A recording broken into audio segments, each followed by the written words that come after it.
a esta hora de la mañana. Las conversaciones que están marcando la actualidad en Cuatro Cabezas. Ya, vamos a hablar de política. Estamos, como todos los lunes, con Roberto Munita, analista político, director de Administración Pública de la Universidad Andrés Bello. Roberto, ¿qué tal? Muy buenos días. Buenos días, Quique. Oye, dime, ¿qué te parece el episodio Osandón? Ayer yo hablé de Osandón en Mesa Central y después me escribió alguien cercano a Osandón y que me explicó un poco cuál es la lógica de todo esto. Y la premisa es que ya los acuerdos se habían roto antes. Entonces lo que hizo Osandón no es el primer capítulo, según ellos, de esta saga de rompimiento de acuerdos, sino que más bien vendría siendo como el último. Mira, claro, es complejo hablar de esto. Yo tengo acá que hacer un disclosure. Yo trabajaba en el Senado para el momento del primer acuerdo, del 2022. Claro. Y trabajaba con esa bancada. Con RN. Con RN, exactamente. Claro, que entonces, le tocaba a Osandón en ese momento, pero la UDI votó por Elizalde. Elizalde, me acuerdo. Claro, perfecto. entonces, o sea, yo aquí hago el disclosure porque tengo en el fondo algún conflicto entre, no sé. Estaba muy enrabiado en ese momento, ¿no? Sí, y había una rabia generalizada, no solamente Osandón, porque, a ver, todo esto empezó en noviembre del año pasado, que yo también trabajaba, o sea, no, trabajaba ahí desde antes. Y en noviembre del 2021, cuando se dan cuenta, sacando las matemáticas, que el Senado queda virtualmente empatado a partir de marzo del 2022, fue ¿qué hacemos al fondo?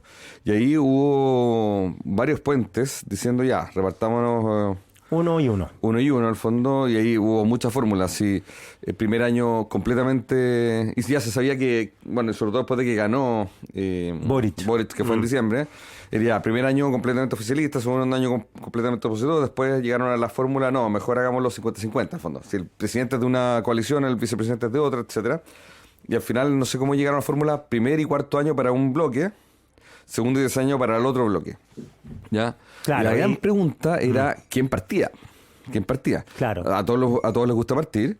Y segundo, esta partida en particular era especial porque era durante la convención. Que es el tema, a mí me acuerdo haber reporteado esto, y Javier Macaya, que era presidente de la UDI, me explicó que habían decidido por Elizalde básicamente por la convención, porque como que despertó la clase política después de las elecciones, se dieron cuenta las cosas que estaba ahí en el ex Congreso Nacional. Dijeron, ya, esta cuestión tenemos que apagarla de alguna manera. Y sobre todo porque querían echarse al Senado.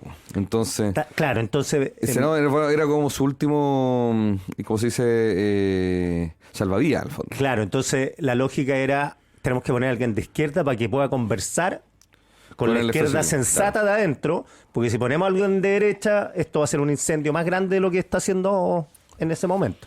Ese era el argumento, y un argumento más que legítimo, pero también otros tenían el argumento contrario. Porque ya se sabía que la Cámara iba a ganar el oficialismo, porque ahí en la Cámara el oficialismo tenía mayoría absoluta. Claro. Entonces decían, con un ejecutivo que va por la prueba, al fondo, salga lo que salga, con una Cámara... Una convención que está totalmente cargada para la izquierda. Exactamente, y un ejecutivo que apoya esa convención, con una Cámara, una presidencia de la Cámara que también apoya la convención. La única forma, otros decían, de salvar esta cuestión es que haya un presidente del Senado, al fondo, que equilibre la cuestión para el otro lado. Claro, porque en ese momento tampoco estaba tan claro que iba a ganar el rechazo. Para nada, absolutamente. Estamos hablando de diciembre, enero. Claro, más coincidía, uno decía, bueno, se ganó Boric, que su programa es la convención. Entonces no tendría por qué no ganar el apruebo. Así es. Entonces, efectivamente, fue muy dura esa negociación.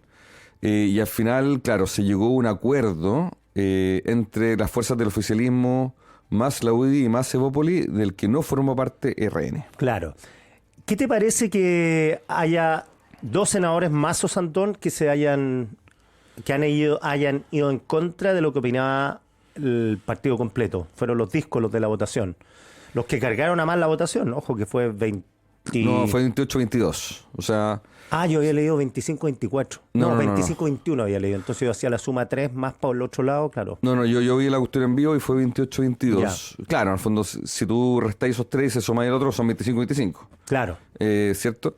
Porque de hecho, Bianchi votó por Osandón también. Ya, claro.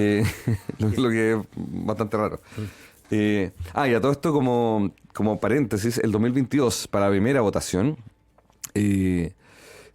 Bianchi se presentó como candidato independiente a la presidencia del Senado. Karim Bianchi. Karim Bianchi. Claro, que está asumiendo ahí. Que está asumiendo cuando dicen, mira, la fórmula es que hay que elegir presidente, que se postula, generalmente uno postula a otro, nadie se postula a sí mismo. Claro. Entonces alguien postuló a Elizalde por parte del nuevo oficialismo, alguien postuló a... bueno, y de hecho RN al final bajó la candidatura de Osandón, porque el argumento era que Osandón no le gustaba, entonces RN postuló a Francisco Chaguán, que era el presidente del partido en ese momento, y Karim Bianchi se postuló al mismo. Y le fue pésimo, ¿no? No, entonces, si tú sacas de nuevo la matemática, tenía el voto de él, claro. Ahí bastaba con que la alianza votara la alianza Chile Vamos votara por Chaguán o porque hubiera sido el candidato y hubieran ganado 25-24. Claro, porque ahí Bianchi era un voto de oro. Exactamente. Claro, inteligentemente lo poder ocupado para futuros compromisos. Así es. Pero bueno, resultó. Ya, y volviendo al tema, a ver, no, yo creo que hay que desdramatizar esto, porque efectivamente, como digo, es una historia muy compleja, hay distintas versiones. Entonces, y también es parte un poco del discolaje propio del sector, al fondo, que lamentablemente para bien o para mal, se ha repercutido siempre en decisiones donde hay alguien más que se escapa, al fondo. Claro, porque Piñera logró atenuar esta gresca eterna que tiene la derecha internamente por las diversas corrientes. Digo atenuar porque Republicanos fue opositor a Piñera. Así es. Y también alguien lo podría titular de discolaje. Claro, y durante todos los 90 y el 2000 la pelea fue entre RN y la UDI, una pelea a cuchillazo limpio. Piñera desbancó a Lavín cuando Lavín era el candidato, ¿te acuerdas? O sea, digo que es una historia de sucesivas confrontaciones que pasan todos los partidos. Los partidos, la verdad, que no son familia. Pasó entre Longueira y Alamán también en su momento. Se mataron. Oye, y lo de Piñera, lo que tú dices de los republicanos, también hay que hacerlo ver, porque el año pasado, o el antepasado, el pasado porque fue después de que murió Piñera, cuando la entonces alcaldesa de Las Condes, Daniela Peñalosa, impulsó esta idea de cambiar una calle, el nombre de la calle por Sebastián Piñera Echenique, los republicanos, no recuerdo si votaron en contra o se abstuvieron, pero no lo apoyaron en el fondo. Y Osandón, en la acusación constitucional contra el presidente Piñera, se abstuvo. Y esa no se la van a perdonar nunca, porque estaba muy peleada la votación. Estuvo a 6 votos de destituir a un presidente. Así es. Entonces, Osandón, en vez de votar a favor de Piñera, se abstuvo. Entonces eso va a ser eterno. Ahora, en la entrevista de ayer, Osandón da cuenta que esto ya pasó, que ya fue, que es íntimo amigo Felipe Cas. Yo no sé si es así, pero en fin, él lo dice. Y que conversó con Matei y que Matei dijo que estaba todo ok. Se va a pronunciar distinto Matei hoy día cuando tenga alguna pauta de prensa porque hay molestia en Evópolis. ¿O va a decir que hay que desdramatizarlo como lo dijo o va a modificar su discurso? Es complejo. ¿Matei tiene que involucrarse en estas cuestiones? No, por supuesto que no. Ya, tú aconsejarías que no. No, por supuesto que no. Y de hecho al revés, Matei tiene que también desdramatizarlo, en el fondo. Decir, estas son cuestiones que pasan, lo importante es que tenemos un presidente, ella lo quería decir en el fondo. Hay un presidente de Chile Vamos, hay un presidente de la coalición, hay un presidente que la apoya a ella. En el fondo... Claro, muchos dicen esto fue una buena jugada para la izquierda. Yo no estoy tan seguro, No estoy tan seguro porque fíjate que por primera vez en muchos años habían 2 candidatos que apoyaban a la misma candidata presidencial. Y al contrario, en el fondo me pareció muy raro a mí que la coalición oficialista no apoyara a un propio candidato que fuera de alguna forma el candidato o candidata de todas, porque hemos visto que de repente las presidencias se caen por 1 o 2 votos, es recordar lo que le pasó a Paulsen. Lograron instalar a Lagos Weber. Sí, pero los vicepresidentes... Tienen poca importancia, ¿no? Claro, con el respeto que me merece, no sé, Matías Walker y muchos otros, después nadie se acuerda. Claro. La figura es el presidente. Es como el vicepresidente de Estados Unidos. Bueno, en este caso no, porque Vance ha tenido un rol protagónico. Solo te sirve cuando renuncia el presidente o presidenta, al fondo. Una cuestión... Y le pasó a la Carol Cariola, al fondo. Entonces, claro, si algo le pasa a Osandón durante el año, ahí, claro, Lagos Weber queda en la pole position para asumir como presidente. Pero la verdad es que la figura protocolar, la figura política, el que manda, el que sale en prensa... El que tiene la tribuna es Manuel José Osandón, no el vicepresidente Lagos Weber. Ayer tuvimos un debate en Mesa Central si Jimena Rincón puede o no puede presentarse en la primaria de la derecha.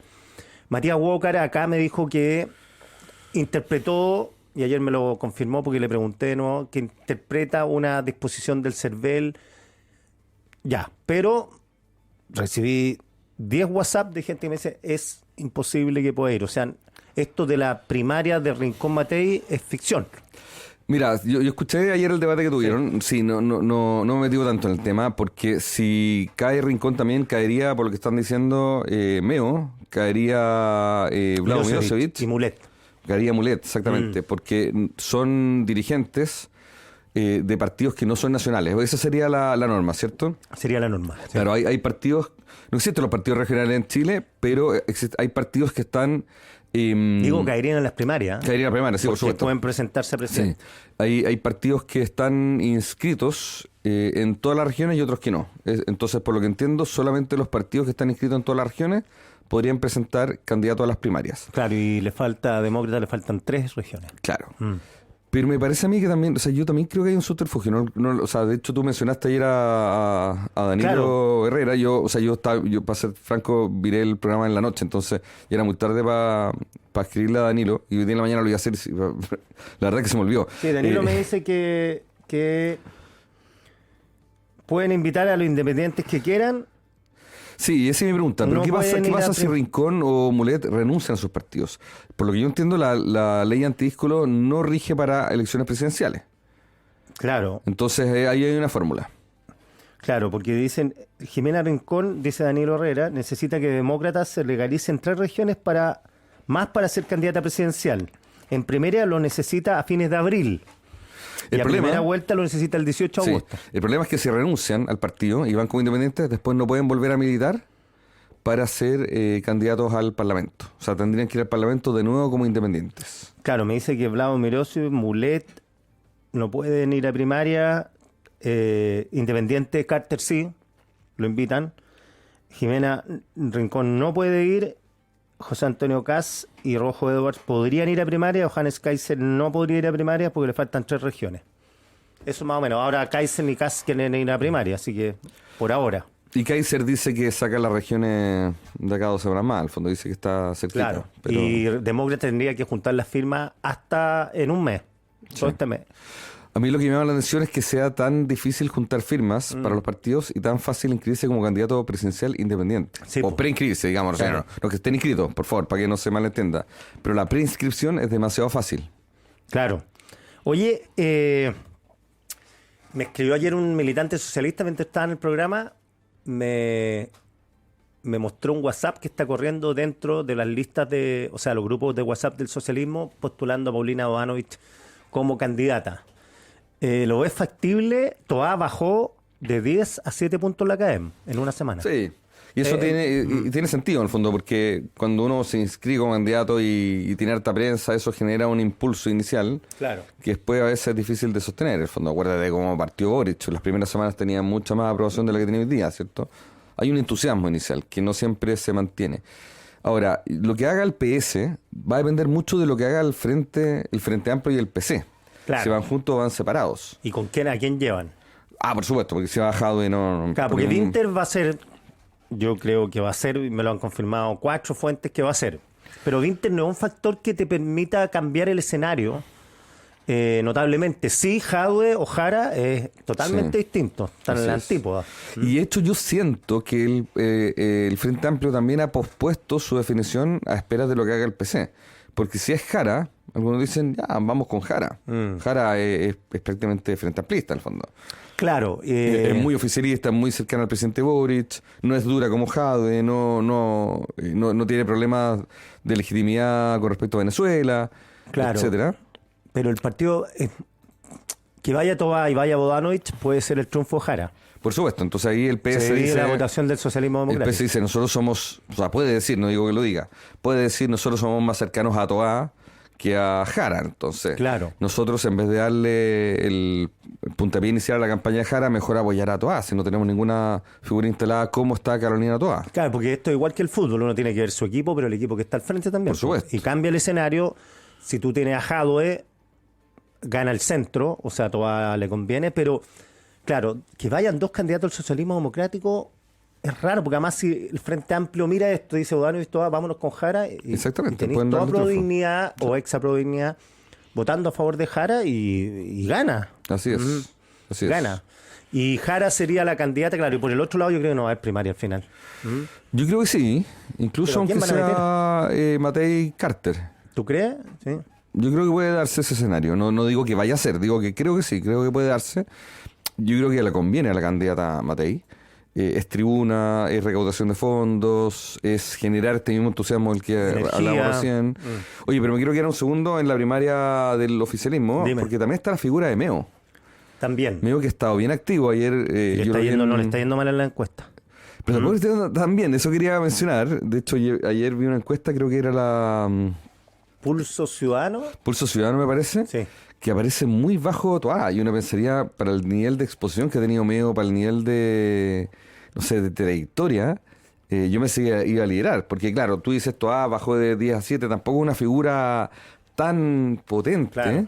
Y Meo, en el fondo, debiera ser como el ADN del oficialismo. Sí, a mí me dijeron en una encuesta, no puedo decir el nombre porque me lo dijeron en off, que estaba bien aspectado en la encuesta, en una de las grandes. Ya. Que son, claro, que hay que esperar las encuestas semanales y las mensuales. Claro, por ahora aparece con 1%. No, esto era sobre la primaria, pero él marcaba un 12% en la primaria del oficialismo. Y era la subpregunta, creo que no era por su ciudadano, era subpregunta de quiénes votarían dentro del oficialismo. Y él marcaba un 12, y tú has marcado un 30, punto tú. Claro. ¿Cachai? Y me llama la atención también porque ayer, escuchando el discurso de Meo, el speech de Meo, es un discurso también que él se considera como, él llama a todas las fuerzas del progresismo, etcétera, pero también muy duro con el gobierno. Muy duro, claro. Muy antioficialista. Él tiene la ventaja que no ha estado involucrado en el gobierno. Y me imagínate una primaria... Jara, Toá y Winters son todos cercanos a Boric. Así es. O sea, Winters por amistad, por historia de vida, por biografía. Toá fue la ministra del Interior y Jara fue la ministra del Trabajo. Entonces, distanciarse del gobierno ahí es complejo, porque lo pueden hacer, pero otra cosa es que te crean. Por supuesto, y otra cosa después que así, si ganáis la primaria, claro. ¿Te acercar o no te acercar al gobierno? Claro. Entonces es una prueba bien peligrosa. Y Marcos no tiene ese atado. No tiene ese atado, y él piensa que es ventaja, pero yo dudo que sea ventaja. De hecho, las mismas encuestas lo señalan. Pero la pregunta es, hagamos un poquito de política ficción. ¿Qué pasa si Meo decide ir y va? ¿A quién le quita votos? También usted mismo comentaba en el fin de semana que... A Toá se supone, pero también se ha dicho por ahí que el PC estaría mirando a Meo como precandidato. O sea, eso me parece muy raro. A mí también me parece muy raro. Y también el Frente Amplio yo sé que no quiere nada con Meo. No, nada, pues. SQM, bueno. Entonces, claro, en el fondo tendría a parecerse más a una Toá, a una Paulina Bodanovich, y que aparezca Meo también divide los votos entre ellos y también fortalece a Jara o a Jadwe o quien sea el candidato del bloque Frente Amplio PC. Claro, porque si Meo, como todo indica, va a la primera vuelta, vamos a tener una chorrea de candidatos. Por Rincón, Meo, Parisi, Kaiser, Kass, Matei, si gana la primaria o si no hay primaria. Y estos por hay que ver qué hacen los sociales cristianos, claro. Más Artés, más Artés y más los que se sumen a última hora. Oye, pero de los conocidos, Parisi y Meo van a ir. Sí, seguro. De los 200 candidatos, más de 200 que ya se han inscrito en el CERVEL, van a llegar unos 2 o 3 quizás. ¿Tú creéis que llegan a juntar? Bueno, Artés la puede juntar. Es uno de ellos. Yo se lo mejor la juntó una vez. Sí, la juntó una vez. Después sacó la mitad de los votos de los que juntó. Increíble. Pero lo juntó. Bianchi también quiere ir. Bianchi podría... No sé si le resulte. Claro, pero podría juntar una cantidad de votos importante en Punta Arenas, porque los votos da lo mismo donde son, pues no son regionales. Claro, pero Punta Arenas es una región con no muchos habitantes, entonces claro, son 30.000, votan como, no sé... Yo cuento que es harto, 35.000. Es harto. Porque algunos dicen, no, pongamos más barreras. No. Yo encuentro que juntar una persona, 35.000 firmas... Me preguntaron el otro día de un diario y yo dije que no, en el fondo no creo que esa sea la barrera de entrada, sino que la barrera de entrada tiene ese anterior. No puede ser que sea tan fácil aparecer en el listado del CERVEL. Es más fácil inscribirse ahí que, no sé, pedir una tarjeta de crédito en el fondo. O sea, yo hice el ejercicio, llegué hasta justo el continuar y ahí paré. Oye, un amigo, el otro día nos pusimos a hablar por WhatsApp y me contó que estaba volando en un avión. Él viene en Estados Unidos y venía volando a Chile. y me decía desde el avión, y le dije, haz la prueba. Y lo empezó a hacer desde el avión con una IP internacional al fondo. Y él me decía, él tiene el bien en Utah. Y me decía, yo no puedo pagar el colegio de mis hijos si estoy fuera de Utah. No lo puedo pagar desde el avión. Y me puedo inscribir acá. Me puedo inscribir y llego hasta el último punto, hasta el último paso antes de poner no, es súper fácil, es una cuestión de minutos. Entonces yo creo que ahí lo que falta es que, claro, antes de aparecer en el CERVEL, uno tenga que ir al CERVEL con, no sé, 50, 100 firmas, algo simbólico, ante notario. Algo que no sea muy costoso en el fondo, pero demuestre que uno tiene la real intención de ser candidato. Claro, pues hay una señora que contaba que se metió a la página para patrocinar a un candidato y se equivocó y quedó como candidata presidencial. Y otros lo hacen por chacota, porque efectivamente cuando salen los medios, yo también quiero ser candidato presidencial. O sea, cada vez que hablamos en los medios se inscriben 50 más. Lógico. Por llamarle y dicen a los hijos, soy candidato presidencial. Sí, ay, no te creo, papá. Ya, métete a la página, ahí está mi nombre. Qué locura. Oye, Roberto, 1.000.000 de gracias por esta conversación. Como siempre, un agrado. Muchas gracias, Quique. La actualidad pasada por el filtro de las ideas. Estás escuchando Cuatro Cabezas, con Quique Mujica en Radio 13C.